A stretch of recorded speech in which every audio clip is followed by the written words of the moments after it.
네, 안녕하십니까. 광주부동산 채널 박소장입니다. 네, 반갑습니다. 오늘 함께 살펴볼 내용은요.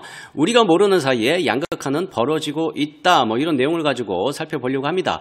요즘에 이제 상담 내용 중에 그런 이야기들이 좀 많은 것 같아요. 구축인데 좀 잘 안 팔립니다. 그런데 신축인데 물건이 잘 팔립니다. 이런 이야기들이 좀 있어요. 그래서 이제 좀 양극화가 좀 벌어지고 있는 것 같은 그런 느낌이 나는데 신축으로의 대이동이 시작됐다. 그 예로 이제 게리 마이파크 앤 SK뷰 이 아파트를 가져왔는데요. 거시적으로 양극화에 대한 설명이라기보다도 일단은 대표적으로 이제 여러 가지 아파트 단지들이 있는데 오늘은 그 중에 게리 마이파크 앤 SK뷰 이 아파트가 작년과 올해 또 어떻게 거래량이 바뀌었는지 좀 자세하게 살펴보는 시간을 가져보도록 하겠습니다. 자료 살펴보도록 하겠습니다. 일단은 본격적으로 살펴보기 전에요. 많이들 부동산 할 때 그 데이터를 많이 활용을 하시잖아요. 그리고 이제 뉴스나 이런 곳에서 데이터에 관련된 내용들을 굉장히 많이 하는데요.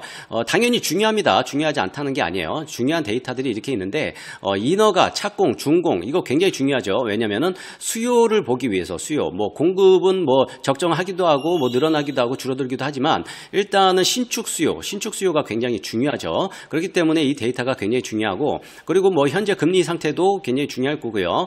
그리고 이제 무엇보다도 제일 중요한 거는 이제 거래량 플러스 이것만 보면 안 되고 가격 변동률도 같이 봐야 되거든요. 이렇게 같이 봐야 됩니다. 그런데 문제는 이런 중요한 데이터들이 있지만 이 데이터에 한계가 있다는 거예요. 뭐냐면은 이 개별성이라는 거예요. 개별성. 전체적인 거시적인 데이터는 데이터를 통해서 이제 분석이 가능하지만 개별적인 거는 이 데이터로 분석하기가 굉장히 난해한 겁니다. 실례로 이제 그 도시마다 다를 거고 동네마다 다를 거고 아파트마다 다를 거고 광주에 아파트가 1100여 개의 단지가 있는데 다 똑같지는 않을 거잖아요. 전체적인 데이터가 그렇다 그래서 실례로 쉽게 설명드리면 이겁니다. 학교가 2개가 있어요. 학교가 2개가 있어. 그런데 여기가 학교가 이렇게 2개가 있는데 1번, 2번 이렇게 있어요. 근데 1번은 성적이 굉장히 잘 나와서 우수 학교로 뽑혔고 2번은 성적이 안 나와서 점수가 안 좋은 학교로 찍혔단 말이에요. 거시적인 분석은 1번이 성적이 좋고 2번이 성적이 안 좋고 이렇잖아요. 그런데 이제 문제는 이 성적이 안 좋은 학교에서 성적이 좋은 친구들도 있을 거 아니에요. 성적이 좋은 친구들. 그런데 여기에서도 성적이 안 좋은 친구들이 있을 거 아니에요. 그런데 이 친구하고 비교해보면 과연 누가 더 성적이 좋냐? 당연히 이쪽이 높을 가능성이 굉장히 크겠죠. 이것처럼 거시적인 분석, 1번이 점수가 높은 학교, 2번이 점수가 낮은 학교 이렇지만 학생별로 들어간다면은 결과치는 다 다르다는 겁니다. 그렇기 때문에 방금 말씀드렸다시피 데이터가 어디까지나 전체적인 거시적인 분석이라는 걸 우리가 간과하면 안 된다. 그래서 제가 최근에 약간 그 부동산의 이제 개별적 분석을 제가 설명을 드렸던 게 있는데 뭐였냐면은 2020년 중반부터 2023년, 2024년 그리고 현재 2025년이잖아요. 이때 가격이 이렇게 쭉 내려갔었죠. 2022년 쭉 내려갔다가 거의 보합이고 요즘에 이제 살짝 이렇게 꺾이고 있는 느낌인데 데이터상 이렇게 그려지는데 문제는 전체적인 거란 말이에요. 이게 전체적인 거. 그런데 이제 가격대별로 좀 나눠본다면은 지금 2022년 중반부터 2023년 초반까지 한 1억에서 2억짜리 아파트가 거래 비중이 굉장히 높았고 그리고 이때 2억에서 3억 그리고 요때 2024년 작년에 4억에서 5억 정도의 아파트의 거래 비중이 굉장히 높았다. 그래서 제가 25년도에는 5억대 이상의 아파트의 거래 비중이 더 많이 증가가 될 것이다. 이렇게 예측을 했단 말이에요. 그러니까 제가 하고 싶은 이야기는 전체적인 가격의 변동은 이런데 이 가격대마다 이때마다 시차마다 가격의 변동률이 다 달랐다라는 거예요. 전체적인 건 이러지만 다 가격대별로 가격이 다르게 움직였다. 실례로 이때 2023년, 2024년 요 사이 때 무슨 일이 있었냐면은 이제 준신축 아파트로 사람들이 굉장히 많이 옮겨갔어요. 이때 당시에 준신축. 왜냐면 이때 가격이 3, 4억대가 가격이 굉장히 많이 떨어졌거든요. 이게 4억대, 5억대 때 하던 것들이 이렇게 많이 내려오다 보니까 거래량이 굉장히 많이 찍혔단 말이에요. 그런데 이런 것들이 거래량이 많이 나오다 보니까 요게 이제 또 가격이 회복이 되는 거예요. 근데 이때 당시에 거래가 왜 많이 찍혔냐? 신축은 또 너무 비쌌거든요. 신축은 여전히 6, 7억대를 계속 물고 있었단 말이에요. 그러다 보니까 얘네들이 오라 가격 차이가 많이 나네 하니까 이쪽으로 많이 몰린 건데, 여기가 이제 가격이 좀 올라가다 보니까 이제 문제는 얘하고 가격 차이가 그렇게 크게 안 나는 거죠. 그러다 보니까는 요번에는 이제 준신축이 거래량이 줄어들면서 이쪽으로 옮겨가고 있는 상황이다. 이렇게 좀 이해하시면 될 것 같아요. 그래서 제가 2025년도에는 5억대 이상의 아파트의 거래량들이 비중이 좀 늘어날 거다 이렇게 예측을 했거든요. 그래서 오늘 살펴볼 단지가 5, 6억대가 넘어가는 단지란 말이에요. 근데 거래량이 작년에 비해서 상당히 많이 찍혔다. 그렇기 때문에 좀 중요하게 봐야 된다. 계림 아이파크엔 SK뷰 여기 같은 경우에는 사실 굉장히 상징적이죠. 커뮤니티도 좋고 단지 조경도 굉장히 훌륭합니다. 무슨 식물원 같이 나무가 정말 많이 심겨져 있어요. 그리고 지금 화면에 보시다시피 이 미디어 큐브 이게 굉장히 상징적으로 유명하잖아요. 누가 봐도 일반적인 아파트 같지 않죠. 그렇기 때문에 많은 사람들이 많이 요즘에 거래를 많이 하고 있는 것 같습니다. 그래서 자세하게 좀 살펴보도록 하겠습니다. 요거는 2025년 올해 거래량인데 요거는 3구 타입입니다. 3구 타입인데 요거는 일단 패스하도록 할게요. 이것도 거래량이 굉장히 많이 찍혔고, 그리고 25년도 전세부터 좀 살펴보도록 하겠습니다. 전세.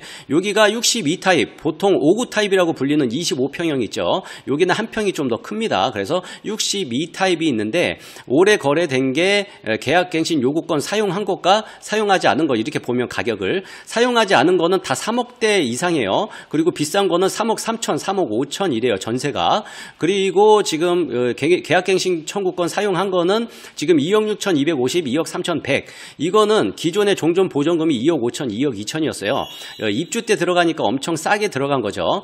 그런데 2년이 지나니까는 집주인이 올리고 싶어도 계약갱신 요구권으로 인해서 올리지 못한 겁니다. 그래서 딱 보니까는 5%씩 올린 거예요. 5%씩 올려서 갱신을 한 거예요. 그러다 보니까 지금 시장에서 요게 이중 가격이 발생이 되는 거예요. 일반적인 매물은 3억이 넘게 나오는데 계약갱신 요구권으로 사용한 거는 여전히 2년 전 시세이기 때문에 이게 시장에서는 이런 이중 가격이 나타납니다. 이런 이중 가격이 발생되는 현상이 이제 부동산 시장에서는 굉장히 좋지 않은 시그널이거든요. 어쨌든 이렇습니다. 그리고 72 타입은 한 건 거래가 됐고 76 타입 같은 경우에는 3억 3,600 요거는 계약갱신 요구권 사용한 거고, 그리고 보통 4억, 3억 8천, 4억 전세가 이렇습니다. 그리고 76 타입은 요건 3억 8천짜리 거래됐는데 종전 보조금은 3억이에요. 그런데 여기 갱신이라고 표시가 돼요. 갱신이라고. 그러니까 한 사람이 그냥 갱신을 한 거죠. 그런데 계약갱신 요구권을 사용을 안 한 상태에서 그냥 갱신을 한 겁니다. 그래서 8천만 원을 올려서 이렇게 갱신 계약이 일어났다. 이렇게 이해하시면 될 것 같고요.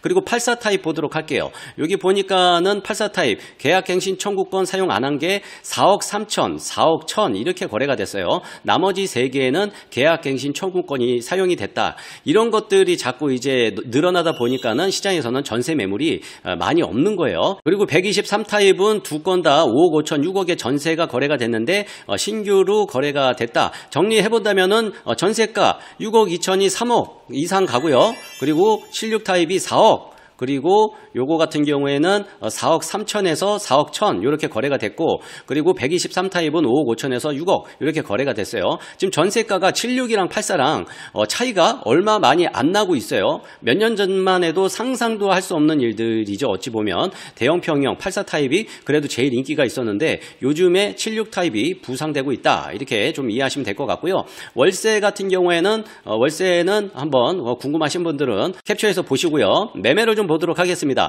1월부터 3월까지 거래된 내역입니다. 보니까는요, 62 타입, 72 타입, 76 타입이 거래 비중이 굉장히 높습니다. 76 타입 보니까는 5억 9천에서 한 6억 정도 한다. 5억 9천에서 한 6억 정도. 그리고 72 타입이 5억 4천에서 5억 7천. 그리고 62 타입이 4억 6천에서 4억 7천. 거의 5억 가까이 하네요. 62 타입이 생각보다 굉장히 반응이 좋습니다. 그래서 이렇게 2025년도에 한 18개 정도 거래가 됐나요?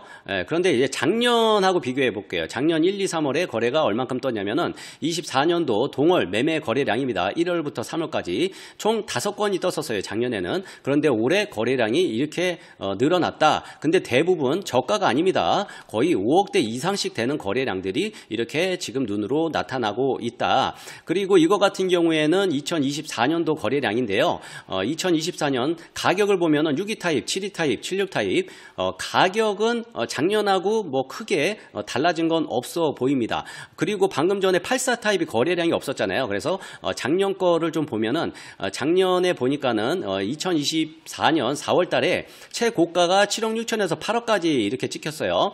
그런데 대부분 7억 이상 이렇게 찍혔고요. 최근에 거래된 게 2024년 12월에 7억 1,600에 거래가 됐습니다.